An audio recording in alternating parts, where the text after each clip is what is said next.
Garrett Sands was just shy of his 18th birthday when he was shot and killed at a house party by a 19-year-old Nathan Derrickson.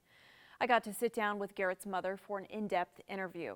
Jayna Sullivan has had her fair share of tragedies. First, she lost her son. Then there was the process of fighting for his justice. Finally, she tragically lost her son-in-law in a motorcycle accident. From an outsider's perspective, Jayna Sullivan seemed to learn the hardest lessons all at once. It's given her a new outlook on life. We know that it could be gone tomorrow. We now know that for sure.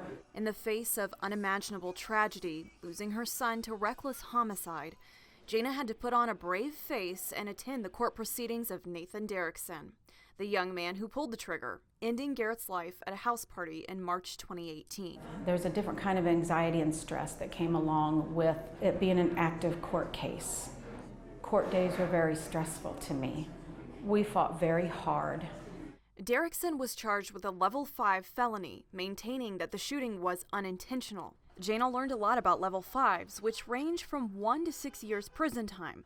Still, she pushed for a just sentence. You cannot forget the fact that a person lost their life. And in the state of Indiana, a level 5 felony is equivalent to somebody selling meth. And look how prevalent meth is in this state.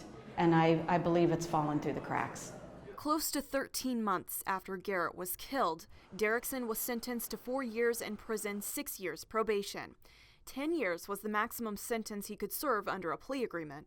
Ultimately, with time already served, Derrickson could only spend around 2 years behind bars. When our crew talked with Jayna after the April sentencing, she said she was just happy there was prison time. We were able to shut that door in a life where we have several doors open still.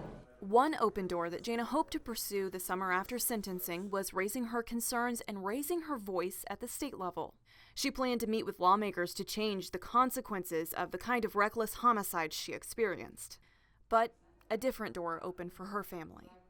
Just 6 weeks from the sentencing, a whole new heartache. Jayna's daughter was in a motorcycle accident with her husband, 25-year-old Danny Joe Smith Jr., when he crashed and ultimately died. By that time, it was almost like we didn't know what to say. Jayna's daughter was fortunate to walk away from the accident. She'll have permanent injury to her hand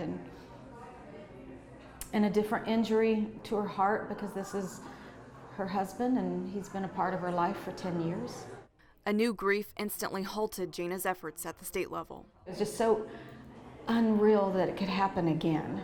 Jayna says she's a woman of strong faith and she knows she'll see her loved ones again. Meanwhile, on Earth, she's still picking up the pieces and plans to pick up where she left off.